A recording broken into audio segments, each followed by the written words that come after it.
자, 매주 화요일과 목요일마다 만나는 굿모닝 차이나 TV 시간입니다. 오늘 이분과 함께 중국에서 일어나고 있는 일, 그리고 거기에서 파생될 수 있는 우리나라의 영향, 이런 것들 살펴보도록 하겠습니다. 한국외대 국제지역대학원 중국학과 강준영 교수 나오셨습니다. 어서 오세요. 네, 안녕하세요. 네, 안녕하세요. 자, 굉장히 좀 기대감에 들뜨게 만드는 뉴스가 좀 나온 것 같아요. 왕이 외교부장이 12월 4일부터 이틀간의 일정으로 우리나라를 방문하게 됩니다. 자, 지금 이 시점에 일단 왕이 외교부장은 왜 우리나라를 오는 걸까요? 네, 이게 지금 5년 만에 오는 네. 거거든요. 게다가 이제 2016년에 잘 아시다시피 우리가 사드 갈등으로 한중 관계가 굉장히 이제 갈등 국면으로 들어갔는데 네.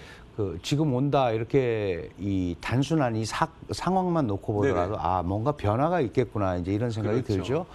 근데 지금 왜 이 시점에 왜 오느냐라고 지금 이제 여쭤보시니까 몇 가지를 생각을 해볼 수가 있어요. 최근에 한미 간의 여러 가지 불협화음들이 좀 나타나는 게 있습니다. 네네. 아마 지소미아를 미국의 입장을 반영하지 않고 한국 맘대로 결정했다. 뭐 이제 네네. 이런 것도 있었고요. 그다음에 한일 간의 갈등이 네네. 계속 심화되고 여전히 해결될 방법이 별로 보이지 않습니다. 지소미아를 연기해서 네네.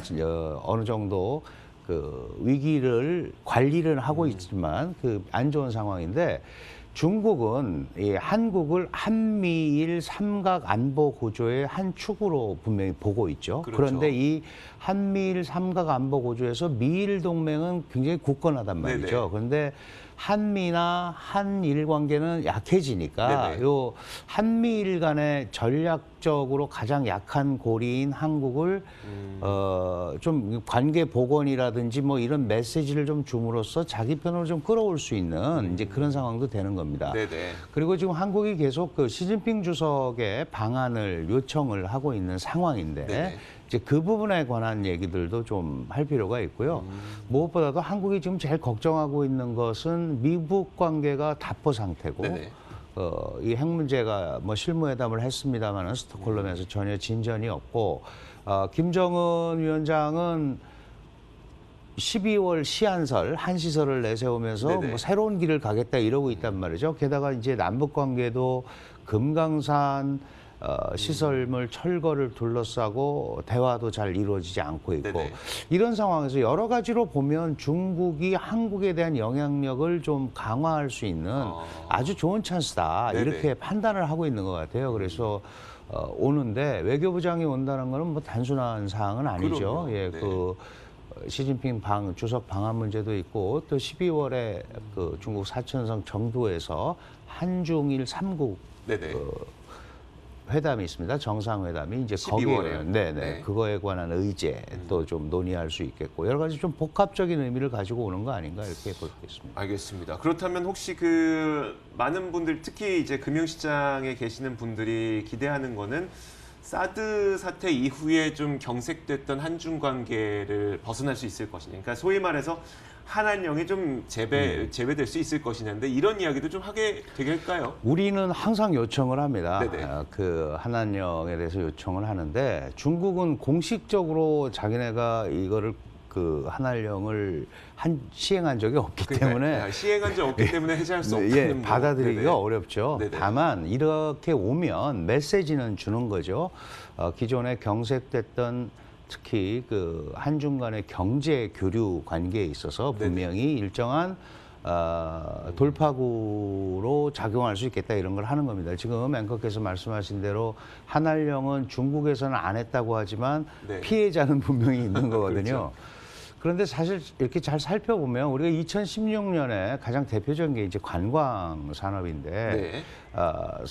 800만 명 정도가 중국인들이 방한을 했었어요. 그러다가 17년에 400만 명으로 떨어졌고 네. 17년 중후반부터 회복이 되기 시작해서 올해는 한 600만 정도로 회복이 됩니다. 그런데 네네. 안 풀린 게 있습니다. 그게 바로 이제 단체 관광인데 네네. 여전히 전세기 크루즈의 방안을 네네. 단체 관광을 막고 있는 거죠, 사실은. 아니라고는 아니라고 하지만, 네, 하지만. 네. 그다음에 게임 산업이라든지 또 엔터테인먼트 관련 분야도 여전히 네. 제재가 이루어지고 있고 게임도 눈 나빠진다고 막고 있긴 하지만 어쨌든 네. 그 사이에 중국은 엄청난 그렇죠. 또 경쟁력을 확보했죠. 그런데 또 이렇게 뒤집어서 생각을 해보면 요즘 이제 중미 무역 분쟁으로 중국이 여러 가지로 중간 이상 기술력에 대한 갈증이 있습니다. 그러니까 그렇겠네요. 미국으로부터 네네. 안 오니까 그런 부분에 대해서 한국은 아주 좋은 파트너죠. 그러니까 우리한테도 좋은 그 메시지를 주는 거지만 중국도 그런 부분에 대해서 한국과 조금 더 협력, 그러니까 이런 표현을 씁니다. 이전에 한중 관계는 상호 보완에 의해서 경제가 발전했지만 이제는 상호 협력에 의해서 발전해야 된다. 네, 네. 중국도 그 기술 수준이 많이 올라갔으니까요. 이제 그런 면에서 보면 분명히 긍정적인 메시지를 준다. 특히 뭐 화장품 산업이라든지 이 단체 관광이 막힘으로써 네네. 물론 이제 그게 보따리라고 그러죠. 따이공이라는 게 따이공이라고 있는데 그러죠. 이 사람들에 의해서 상당히 커버된다고 하지만 분위기 자체가 좀 바뀔 수 있다면 그렇죠. 우리 산업에 또 주식시장에 긍정적인 영향을 미칠 수 있기 때문에 그런 점에서는 의미가 있다 이렇게 봐야 될 것 같아요. 말씀하셨던 것처럼 왕이 외교부장이 거의 5년 만에 다시 우리나라를 방문하는 거잖아요. 그만큼 사실 서로 간의 교류도 많이 없었다는 이야기의 방증일 텐데 네. 그러면 이번 그 방한을 계기로 좀 한중 간의 관계가 조금 더 밀접해지게 될까요? 일단 기본적으로 이제 정치적 메시지를 그 중국이 한국을 과거보다는 조금 더 끌어당기겠다라는 메시지를 분명히 주는 거잖아요. 네네. 상대적으로 보면 이제 한국의 전략적 가치가 우리가 굉장히 고립되어 있지만 네. 예를 들어서 중국이 지나치게 압박을 하면 당연히 한국이 기댈 수 있는 거는 한미일 그렇죠. 구조밖에 없단 네. 말이죠. 마찬가지로 미국과 일본이 한국에 대해서 더 강력한 압박 조치를 취하게 되면 네. 사실 한국의 선택지는 또 저 상대방이 보기에는 중국 쪽으로 갈 수밖에 없거든요. 이제 네네. 그런 면에서 한국의 전략적 가치가 올라간 부분은 분명히 있는데 어쨌든 그 정치적으로 이렇게 그 왕이가 외교부장이면서 외교 담당 국무위원입니다. 네네. 아무나 국무위원이 아니고 중국은 국무위원이 6명밖에 그렇죠. 없거든요. 네. 예, 어쨌든 행정 쪽에서는 외교의 사령탑이기 때문에 네네. 그 외교 담당 국무위원으로서 방안을 해서 한중 관계를 조금 개선 내지는 뭐 복원 내지는 이런 걸 하겠다는 이제 메시지를 주는 거고 그렇게 되면 자연스럽게 한중 관계의 발전 과정은 기본적으로 경제가 이끌면서 네네. 정치가 보완하는 상황이었거든요. 그런데 북한 요인 때문에 잘 안 됐었잖아요. 그러니까 경제 협력을 좀 더 강화하자라는 메시지를 또 충분히 줄 수 있습니다. 이미 올 초부터도 많이 보도가 됐지만 결국 미중 무역 분쟁이 복잡해지면서 한국을 조금 반도체나 이런 부분에 우리와도 협력도 타진하고 네네. 우리 삼성전자나 SK에 와서 사실은 그 거래를 계속하자라는 메시지도 보냈고 네네. 뭐 공동 개발하자 메시지도 여러 차례 보냈습니다. 그러니까 그런 만큼 이제 경제 협력 분야에 관해서는 조금 더 강화하자라는 메시지가 네네. 분명히 있기 때문에 그런 점에서는 긍정적인 요소가 분명히 있다고 봐야죠. 다만 이 정치적인 문제가 또 네네. 예를 들어서 사드 문제라든지 이게 압박을 하게 되면 네네. 복잡한데 지금 미국이 INF라고 그래서 중거리 네. 미사일 조약을 파기했습니다. 그 트럼프 대통령이. 네네. 그러니까 러시아를 견제하기 위해서 그런 건데 그래서 한국의 이 중거리 미사일 동북아에 배치할 수 있다. 그 세 가지를 지정 가능성이 있는 지역을 배치하겠다고 얘기한 게 바로 한국, 일본, 괌입니다. 네. 그런데 우리는 굉장히 어렵잖아요. 지금 그렇죠. 사드가. 그 사드 문제도 아직 네네. 해결이 안 돼 있는데. 그 뭐 일본이나 괌 쪽에 하겠지만 어쨌든 그런 부분에 대해서도 중국의 우려를 한국에 전달하겠죠. 네. 그거를 하면 정말 어려워진다. 네네.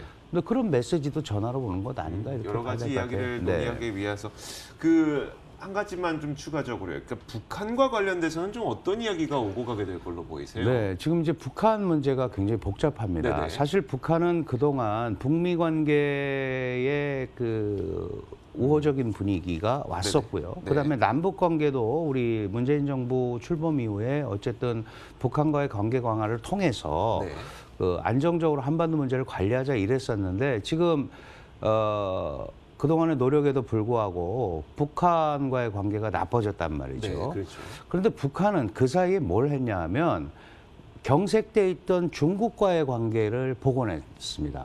5번간의 정상회담을 네. 통해서 북중 관계를 복원을 했고 그다음에 미국의 압박에 대해서 중국과 러시아가 또 합쳐지는 형태가 됐기 때문에 그렇죠. 네. 북중러 구도 이게 뭐 전통적으로 꼭 냉전 구도는 아니더라도 네네. 이게 회복이 됐는데 우리는 한미일 구도가 상대적이잖아요. 우리가 그렇죠. 이제 북방삼각, 남방삼각 그렇죠. 이랬었는데 이 한미일 구도는 상대적으로 굉장히 약해졌단 말이죠. 그러니까 이런 부분에서 보면 한국의 운신의 폭이 크지 않은 겁니다. 근데 네네. 북한은 중국과 러시아를 등에 업고 미국한테 강하게 나가는 입장인데 네. 우리는 예를 들어서 중국과 일본과 미국과의 불협화음을 감수하면서 북한과 잘 지내서 한반도 문제를 해결하려고 그랬는데 네네. 지금 그게 벽에 딱 부닥친 거거든요. 그래서 우리는 우려가 많습니다. 그거에 대해서 중국의 입장을 또 전달을 하겠죠. 네네. 그러니까 뭐 우리도 이렇게 관리하고 하겠다라는 메시지를 전달을 할 건데 당연히 뭐 김정은의 북한이 아무리 스스로 판단을 해도 중국을 완벽하게 무시하면서까지 지금 네네. 일을 처리할 수 있는 입장은 아니기 때문에 그런 위기 관리 차원에서도 왕이 외교부장의 방안은 의미가 있다. 그리고 어떻게 우리와 이번 이 상황을 잘 조율하느냐에 따라서 뭐 획기적인 거는 없더라도 네네. 안정적인 관리 차원에서는 긍정적인 부분이 있을 겁니다. 알겠습니다. 자, 마지막으로 한 가지만 좀 여쭤볼게요. 저희가 그래도 경제 방송이다 보니까 경제적인 영향을 좀 듣고 싶은데 이번 방안으로 인해서 좀 풀리게 될 것 같은 거 그리고 앞서 말씀해 주셨던 것처럼 좀 상호 보완을 하게 될 것 같은 산업들 이런 산업들을 좀 꼽아주시면. 당연히 있죠. 지금 이제 뭐 벌써 하루 이틀 전부터 좀 들썩거리는 그러니까요. 네. 주식들이 있죠. 그건 뭐 당연한 겁니다. 네. 당연한 거고 기본적으로 이 소비 유통 쪽에 그동안 중국 일반 소비자들의 소위 그 구매욕을 압박했던 네네. 이 정부의 눈치도 봐야 되고 그죠? 그러니까요. 또 수입업자들이 수입 안 하면 사기가 어렵잖아요. 네네. 이제 그런 부분에 대해서는 일정 부분 이 흐름이 좋아질 가능성이 충분히 있습니다. 그리고 특히 중국 입장에서는 정치적인 어려움이 있을 때는 또 이걸 개선을 해야겠다 그러면 경제적으로 조금 경제적으로 숨통을 네네, 맞아요. 터줄 수 있거든요. 네. 그래서 한알령을 더 이상 하지 않겠다. 뭐 이렇게 안 하더라도 네네. 이런 방문 자체가 그렇게 되기 때문에 여행 산업이라든지 엔터테인먼트 산업 이런 데 네. 이제 분명히 숨통이 트일 것 같고요. 좀 더 이제 고급 기술 차원에서 얘기하면 역시 반도체라든지 네. 이런 기술주에 대한 협력도 새로 시작하거나 네. 또는 복원한다라는 차원에서 상당히 의미가 있다. 이렇게 봐야 될 것 같고 이 방안 자체가 이제 문 대통령도 또 예방을 합니다. 네네. 그래서 어떤 메시지를 주게 되면 한중 관계에 뭐 안정적인 어떤 흐름을 잡는 데는 상당한 도움이 될 것 같다. 그런 의미에서 북한이나 미국 이런 데도 이 얘기가 잘 돌아가는 것이 경제적으로도 좋은데 지금 뭐 12월 한시설이라는 게 12월이 이미 들어섰잖아요. 네네. 또 어떤 변수가 일어날지는 또 좀 지켜봐야죠. 알겠습니다. 뭐 정치적 외교적으로는 약간은 뭐 복잡한 구석들이 많이 남아 있긴 합니다만 그래도 경제적으로는 꽤 긍정적인 영향력을 갖고 있을 만한 이 왕이 외교부장의 방안에 대해서 한번 이분과 함께 짚어봤습니다. 한국외대 국제지역대학원 중국학과 강준영 교수와 함께 이야기 나눠봤습니다. 고맙습니다. 네, 감사합니다.